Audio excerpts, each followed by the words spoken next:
We are here for a limited time on the earth, and if we don't take care of others, the consequences are huge. Welcome to Agency for Change, a podcast from KidGlov that brings you the stories of changemakers who are actively working to improve our communities. In every episode, we'll meet with people who are making a lasting impact in the places we call home.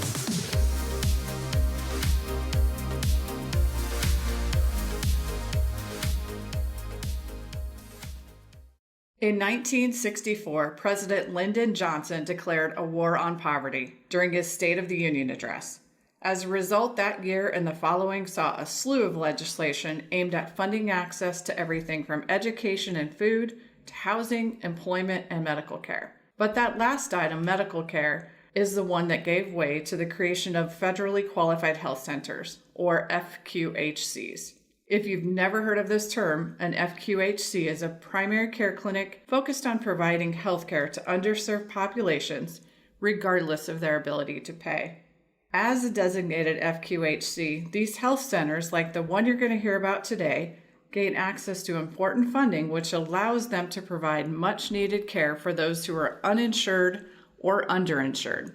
That's why I'm thrilled to welcome OneWorld Community Health Centers to the podcast and learn about the work they're doing to keep Nebraskans healthy. So please stick around till the end of the show as we find out exactly how they are helping vulnerable populations access healthcare, what the future of their industry looks like, and just what sets OneWorld apart from other medical providers. Hello, everyone. This is Lisa Bowen, Vice President Managing Director at KidGlov. Welcome to another episode of the Agency for Change podcast.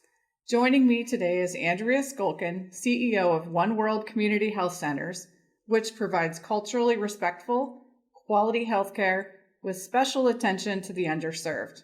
Andrea, as someone who spent a good portion of my career in healthcare, I'm really eager to talk with you today and learn more about the great impact you and your team are making on the world.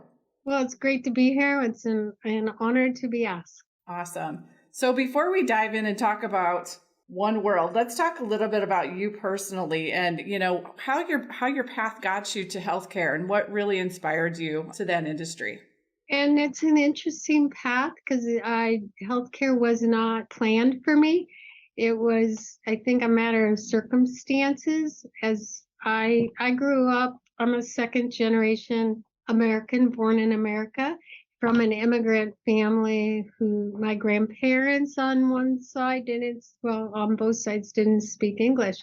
So I knew a lot and learned a lot with those kind of values being brought up, knowing that, though my grandparents weren't around that long. And as a young person, I also had some kind of kinship or connection with older people. And so that's really was my goal when I was in college, to work with older people.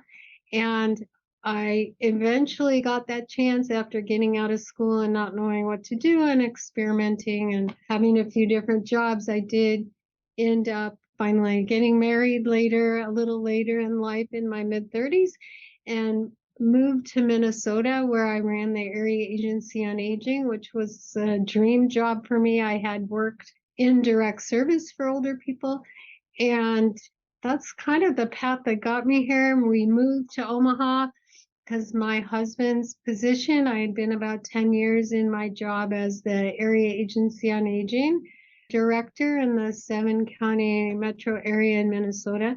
And when we moved here, I thought, well, I'll get a little bit of time off. Well, that didn't last long, and I went to work and started working in the kind of the solidifying of a network of physicians that took care, specialty physicians, of the uninsured.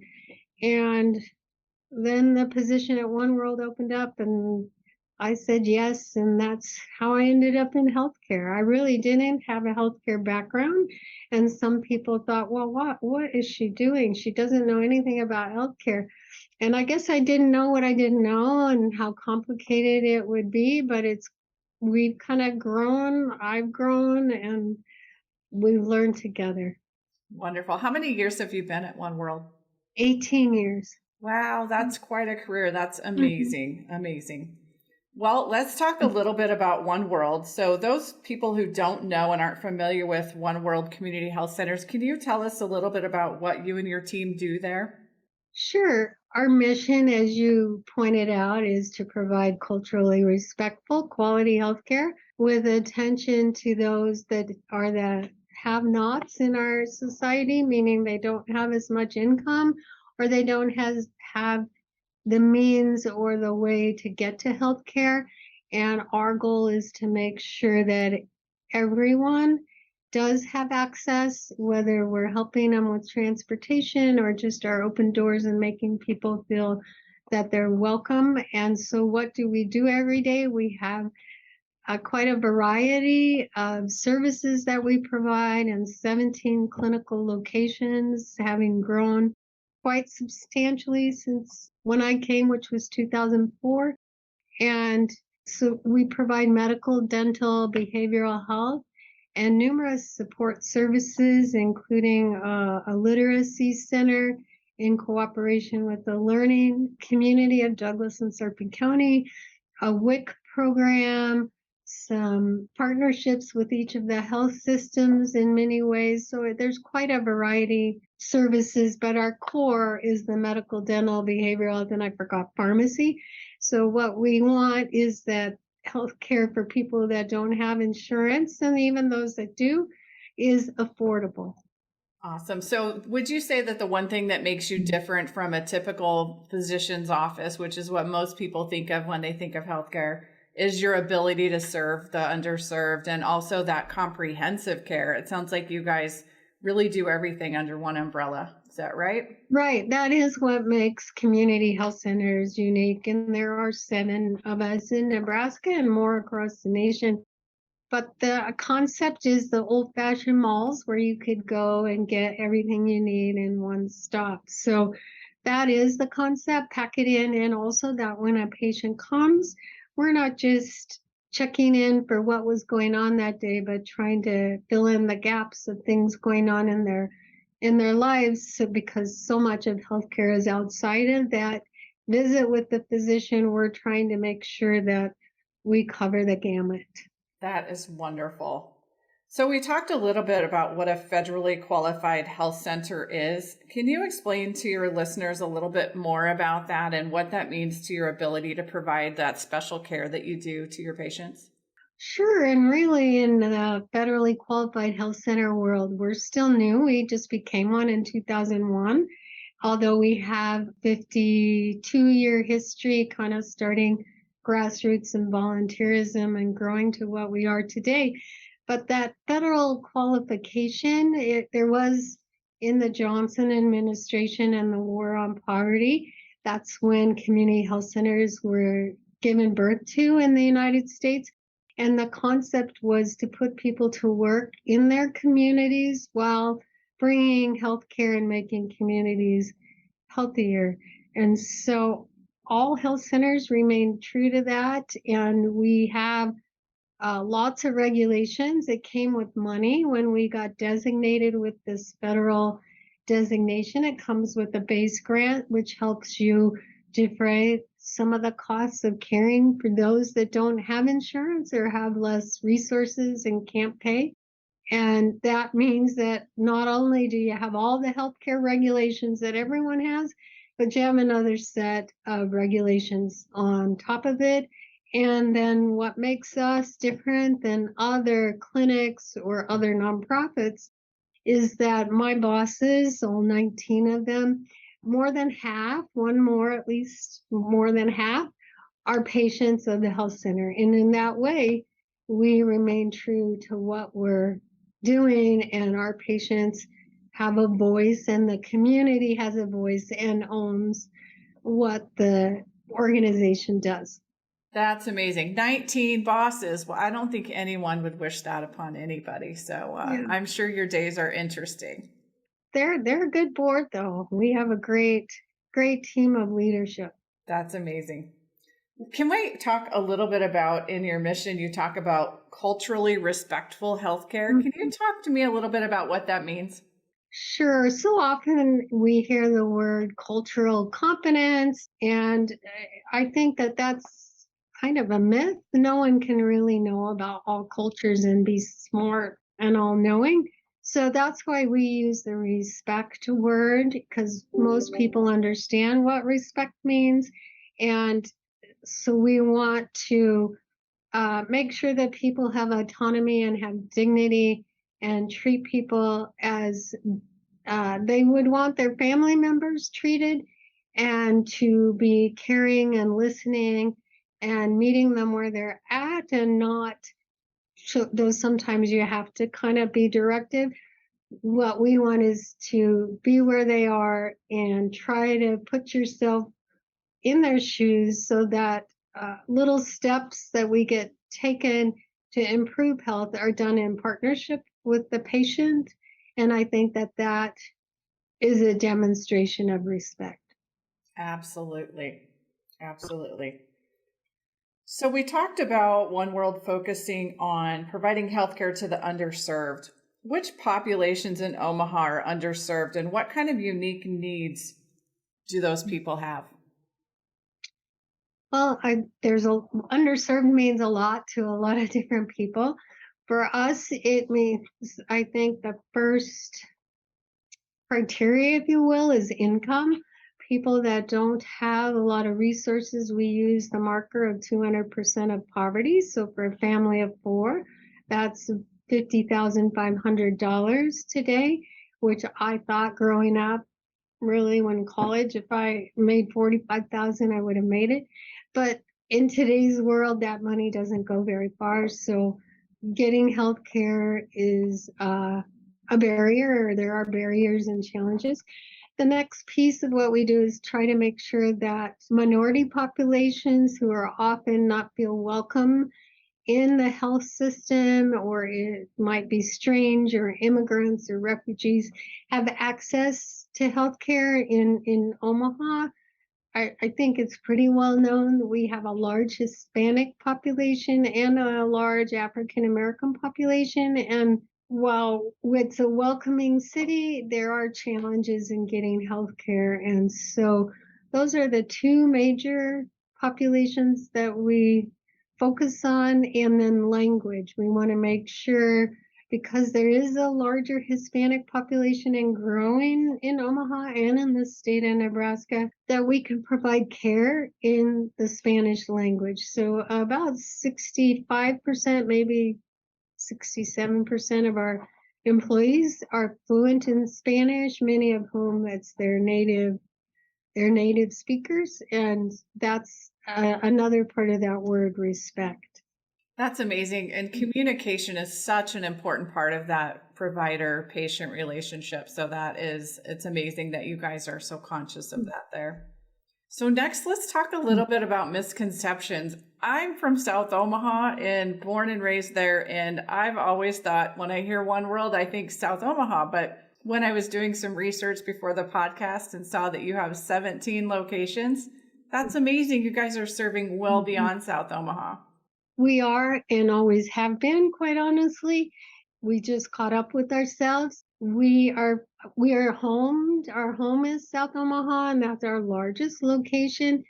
And it's a very interesting having you be from South Omaha. It's a very mixed population, probably half Latino and half non-Latino, and also an older generation that lives in South Omaha along with the youngers. So that is South Omaha, and it has been a port of entry for its history. So we probably have more services in our South Omaha location, but when we looked at who was coming to the health center, what we see is over 70 zip codes. And so it might not have been that many, maybe in 2004, but that makes transportation as a challenge. And we want to be easily accessible. And so that was really the impetus for us to move forward with different locations. We want to be where the people are. Yeah, we do some home visits, but we're not in people's homes. We're a clinic and people have to come to you. So we want to make it easy. That's great. The need to access healthcare is definitely not isolated. And I love that you're bringing it to the people. So, what other sort of misconceptions do you feel people have about the work you do with underserved populations? The biggest one, and I don't hear it as much now as when I started, is, oh, you do good work with those people. So I think that's whether you call that a myth or just what people say, I think people don't realize how many people don't have health insurance. And it's, sons and daughters and neighbors and all kinds of people. And just because someone might own a home and live West Omaha doesn't mean they have enough disposable income. Also, our patients cost share, and those that are uninsured, we have a sliding fee scale. So it's not, the myth is that we're free healthcare. We're not free. We do have fees, and we do take Medicaid, and we do bill insurance. It's just for people who are lesser affluent. We do slide our fees, and that's where the government money and private philanthropy comes in to help. A myth is people don't want to get ahead, or they're just spending their life on Medicaid, and that really is not the case. And it is really hard to get on Medicaid. It's quite shocking when you go through an application how much they ask for, and some of the questions are tricky, and if you don't answer them right, but people really do want to better themselves, and especially have a better life for their children. So it is not because people are lazy or they're just not being productive. It isn't for lack of want. It is just not a handout, but a hand up. I love that. What are some of the challenges that OneWorld Community Health Centers experienced during the height of the pandemic? And how did that force you to adapt as an organization? The biggest problem in the beginning of the pandemic is that it hit the Latino population really hard. And we had people flocking to us, and we were ill prepared to manage it and much overlooked by people in power because we don't care. We finally were able to cobble together all the resources. Eventually, resources did come, but we really had to stand up and be loud to get those resources. So I think that's a lesson learned. COVID had a huge impact on our employee population and the community. We had the highest rate of COVID and a lot of COVID deaths. And we were providing care beyond just testing. So we would follow those that test positive through 2 weeks, help them get food, get a place to stay, be isolated, all those things. And we had to add, if you want to call it a service line, which we now call COVID. And it continues to this day. It's not as big a volume as it was in 2020. But not done yet, though, are we? Yeah, we're not done. And it's something we're learning to live with, I think, across the nation and here in Omaha. But it was, we had in our strategic plan to do telehealth, and we ended up doing it in a very short time period versus thinking we would learn how to do it, pick the right system. And we didn't have time for that. We just did it, and we actually switched systems in the middle. But that is a lesson learned in being able to do that. We had done it with behavioral health, but not in primary care. So I think that's something good that came from COVID. So out of bad came good. Forced you to figure some things out more quickly than you probably would have, huh? Yeah. And it was also kind of, scary for our employees. It was kind of a rallying cry. When you go through something together, it's very much builds your teamwork. Not to say there weren't a lot of stresses and strains, but it just reminded us why we're here and why we have to be here and why we do what we do. So we know that healthcare changes on a regular basis, and it's like a roller coaster trying to figure out what's going to happen next. What kind of trends are you seeing right now in healthcare, and how do you think they'll impact the work that you're doing at OneWorld? Well, the big talk right now, and has been for a couple of years, is in this value-based care, meaning that we're getting paid and we get incentives if we do well in clinical outcomes or save the insurance company money. So I think that that's going to continue for a while, but I think it will move to a different model, more like an insurance company where they're paid per person. So I think that's coming where the providers, the physicians' offices, and us will get paid a certain amount, and then you have to take care of the patient within that amount and be able to make it work. I don't think we're headed to socialized medicine. I don't think that that's coming in our country. I think we have too many industries that rely on healthcare and the payments and the jobs. That I hope we come with a kinder system, and to make that happen is a challenge because of how things are paid, and even in the value-based care system, it's a challenge to meet all of the outcomes when some of the patients aren't even your patients and you're being held accountable for it. I think the Affordable Care Act is here to stay, all the marketplace. I would like to see more affordable products in the marketplace, and so that everyone has some kind of payer source. I think that would help all the economy a great deal. I think prescription drugs, they're going to be clamping down on kinds of tests and radiology and those kinds of things because I think people are overcharging. So I think we'll see more of that. And the more things get regulated, the harder it is to take care of a patient. So there's a good side to it, meaning, Yes. yes, we want to reduce costs and provide the best outcomes, but at the same time, there's a lot of micromanagement, and I think there's going to be more of that and more regulations. Makes it hard for you to do your job sometimes, It doesn't does. it? It Yeah. does. Mm-hmm. So what kind of community initiatives is OneWorld taking part in right now? Are there any events or anything up and coming that we need to be aware of or that you want people to know about that you're working on? Well, we just had our big back to school event, and every year that's a big event for us. We have an annual dinner that celebrates our volunteer providers, and that's in November. We have a coat giveaway for children that's really sponsored by our employees. And so those are ongoing. We have, in terms of community wide, we're part of a community collaboration to reduce unintended pregnancy and sexually transmitted diseases because it's still at epidemic proportions. We're in monkeypox right now. We have had a couple of cases, monkeypox here, and I'm trying to think what other collaborations we're in.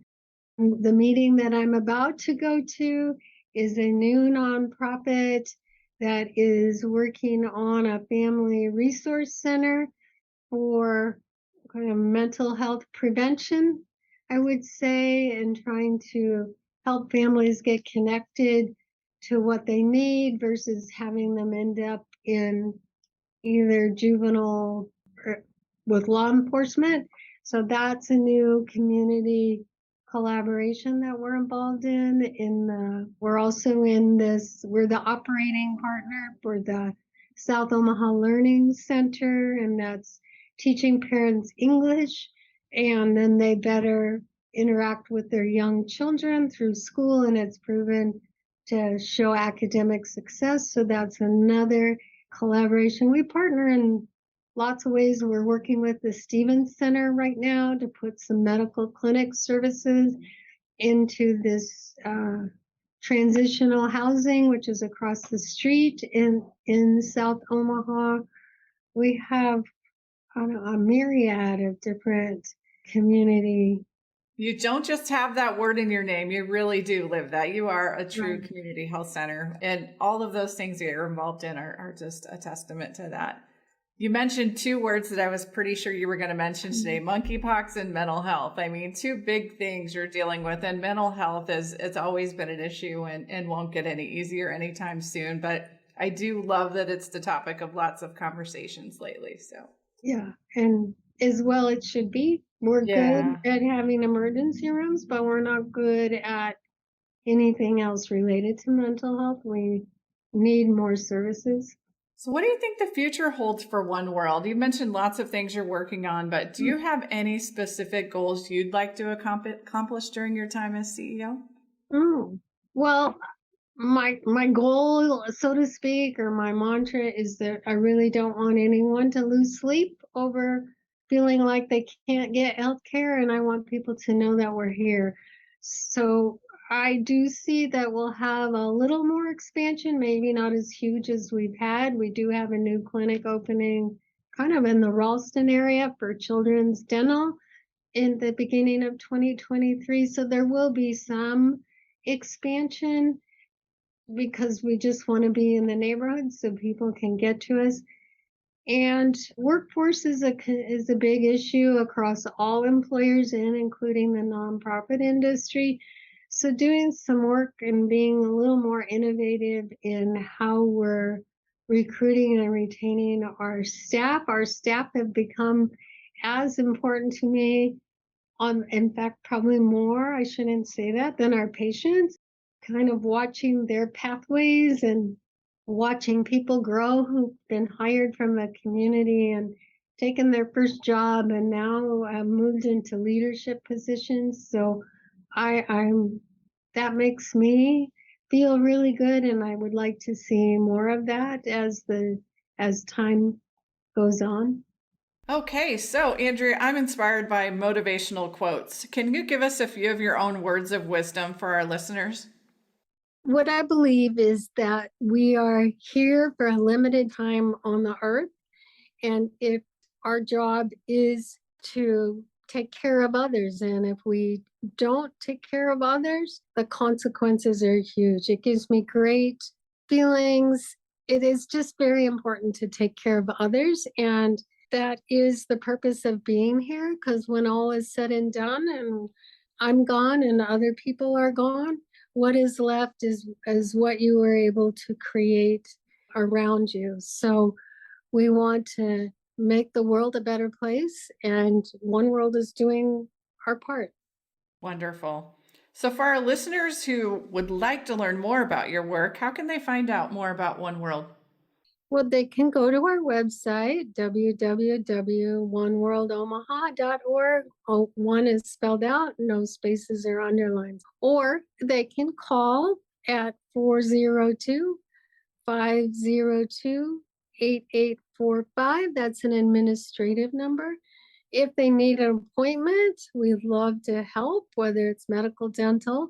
At this number is 402-734-4110. Well, you've shared a wealth of information today with us, and I could talk about healthcare with you all day long, but we should probably wrap it up. So, as we end our time here together today, what's the most important thing you'd like people to remember about the work you and your team are doing at OneWorld Health? That it's important that everyone be healthy, not just you or your family member. But if we can help everyone be healthy, our community is healthier, and it's more vital and vibrant and a place that you want to live, work, and play. Thank you so much. I fully believe that the world needs more people like you, Andrea. Thank you so much for taking the time to share your information with us today and to teach us what community health is really about. Thank you for the opportunity. Thank you so much. Bye-bye. We hope you enjoyed today's Agency for Change podcast. To hear all our interviews with those who are making a positive change in our communities, or to nominate a changemaker you'd love to hear from, visit KidGlov.com at KIDGLOV.com to get in touch. As always, if you like what you've heard today, be sure to rate, review, subscribe, and share. Thanks for listening, and we'll see you next time.